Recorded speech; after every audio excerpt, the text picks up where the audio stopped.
don't matter if you're a 3-user network or a 100-user network or a 1,000-user network, you have to have some type of IT strategy, and you need to be looking at how you're protecting your business and how you're protecting your investment. BusinessJournalDaily.com 3 Minutes With is brought to you by Farmers National Bank. The following is an excerpt from the Business Journal's Cybersecurity Summit webinar.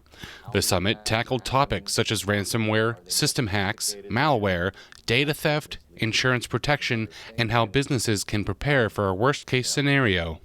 For somebody who's thinking this can't happen to me or this won't happen to me, what would you say to them?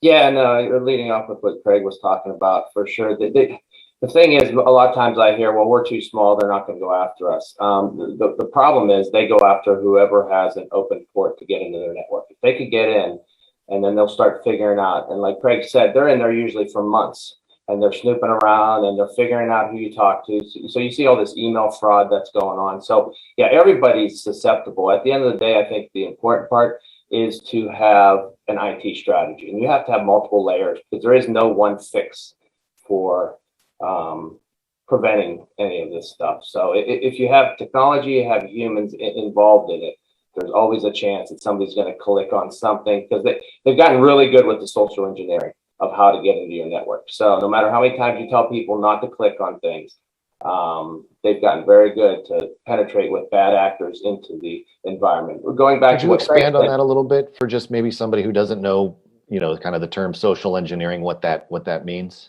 Yeah, I mean, social engineering is acting as somebody that you know.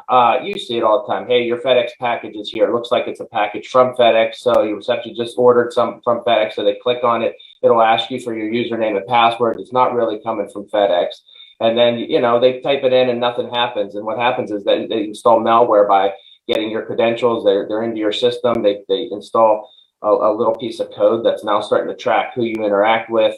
And then they're just sitting back and watching who you're dealing with. So, there's a million cases out there on people penetrating based on email. So a good spam filter obviously is a high priority. But at the end of the day, you still have to have layered security, and you got to have tools that not only prevent, but also detect that there's something odd going on in the system. So there has to be some type of breach detection. Like Craig said, it's not a matter if you're going to get breached, it's when you're going to get breached and how do you know you got breached so you can resolve the issue as quickly as possible.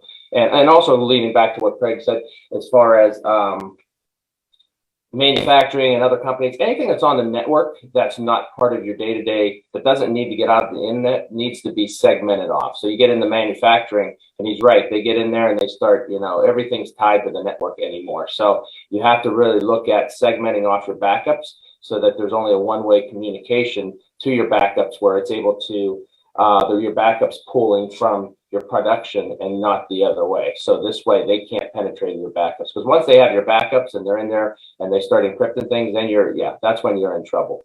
And another part for business owners to understand is it's not just backup, it's really recovery. How quickly can you get back up and running is the most important part, right? So you can have the data, but if it takes you a week, 10 days to get back up and running, you've seen these cases out there where people got breached, they have their backups, but they're still down for a week at a time because, if you don't have images of where you were before you had that breach, it's a long process to get you back up and running. So at the end of the day, I think you just have to have it don't matter if you're a 3-user network or a 100-user network or a 1,000-user network, you have to have some type of IT strategy, and you need to be looking at how you're protecting your business and how you're protecting your investment. Thanks for watching the video. Be sure to like, subscribe, and hit that little bell for notifications. And also make sure to connect with us on Twitter, Facebook, and LinkedIn. For all of your business news, visit BusinessJournalDaily.com. For all of your arts and entertainment news, go to AfterHoursYoungstown.com.